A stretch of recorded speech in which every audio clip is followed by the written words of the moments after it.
컨, 옥수수, salt, 소금, 옥수수가 소금에게 상담을 받는다. 안녕하세요, 공시탈출입니다.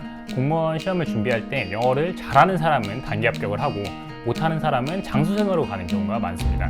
영어는 다른 과목에 비해서 벼락치기가 상대적으로 쉽지 않은 과목이라서 그런데 공무원 시험 전에 영어를 거의 하지 않았던 사람들은 베이스도 없는 데다가 영어 공부를 어떻게 해야 되는지 모르고 영어를 마치 외계어인 것처럼 느끼면서 잘못된 방향으로 공부를 하게 됩니다.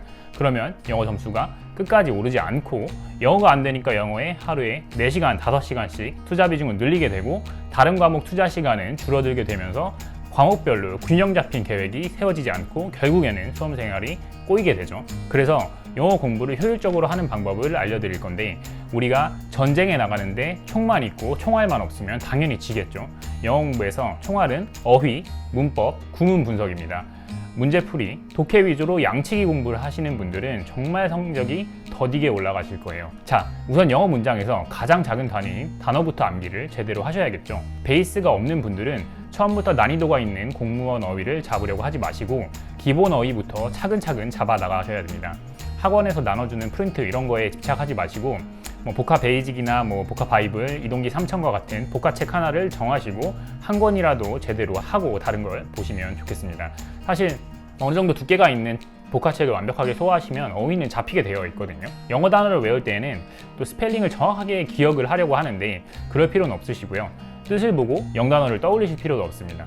영단어를 보고 한국어로 뜻을 유추하시는 게 효율적입니다. 시험 문제는 영어로 나오니까요. 시험에 맞는 방향으로 공부를 하셔야 됩니다. 다른 건 다 외워지는데 영어 단어가 정말 안 외워진다고 하시는 분들이 꽤 있습니다. 이런 분들은 영어 단어를 외울 때 어원을 먼저 공부하시는 것도 좋은 방법입니다. 그러면 어원에 따라서 카테고리가 묶이기 때문에 단순 암기의 양이 줄어들긴 하거든요. 그러나 어원만으로 많은 단어를 커버하기가 사실 쉽지는 않습니다. 모든 단어에 적용되기는 어렵거든요, 어원이. 그래서 복화 안에서 자신만의 스토리를 만드시는 걸 추천을 드립니다.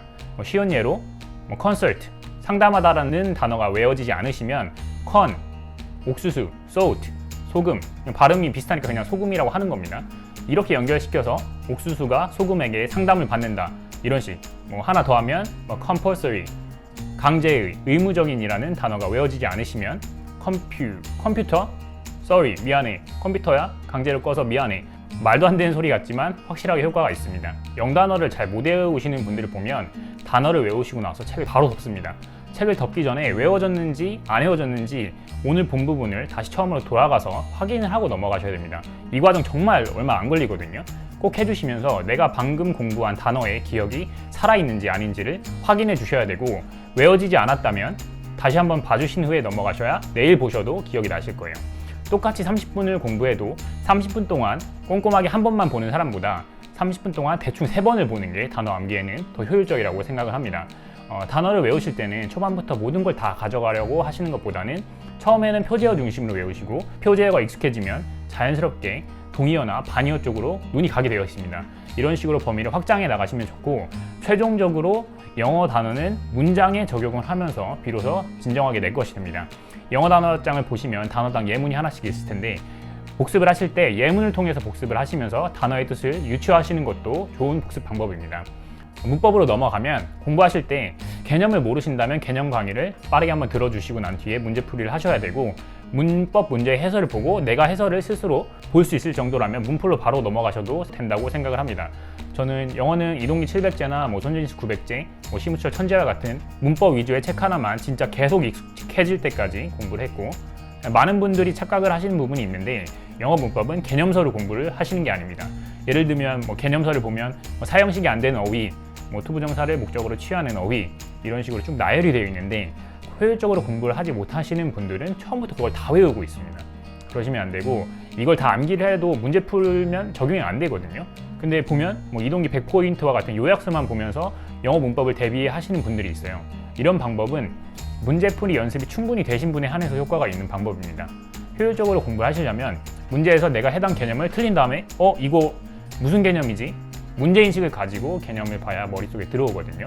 공무원 시험 문법에 잘 나오는 출제 포인트가 있을 텐데 이런 것들을 익숙하게 해주시면서 시험장에서 문장을 읽다가 키워드에서 멈추셔야, 출제 포인트에서 멈추셔야 답을 바로바로 찾고 넘어갈 수 있겠죠. 만약에 키워드를 찾지 못하고 넘어간다면 사실 이때부터는 시간이 지연되면서 앞부분으로 다시 넘어가서 보는 과정이 반복되고 영어에서 시간이 지체되기 시작하겠죠. 그래서 키워드를 중심으로 공부를 하시는 것도 좋은 방법이고, 이런 키워드 중심으로 책이 구성되어 있는 것이 시무철 문제풀이 전략서입니다. 단 너무 키워드 중심으로 치우치지 마시고 문제풀이의 베이스는 해석입니다. 무작정 키워드만 보고 이거 자주 출제되는 포인트가 이게 답이겠지 라고 생각하면 함정에 빠지기가 쉽습니다. 영어 성적 상승의 본질은 제대로 된 해석입니다. 여러분들이 영어 문장을 해석의 대상으로 봐야지 문제풀이의 대상으로 보면 계속해서 본질을 놓치시는 거기 때문에 공부를 하실 때에는 문장 해석을 최우선으로 두시는 게 좋습니다. 스킬적인 부분은 해석이 기반이 되어야 적용 가능하다는 거 명심해 주시면 좋겠고, 구문과 독해 공부법에 관한 영상은 다음 영상에서 한번 준비를 해보겠습니다. 오늘은 여기까지.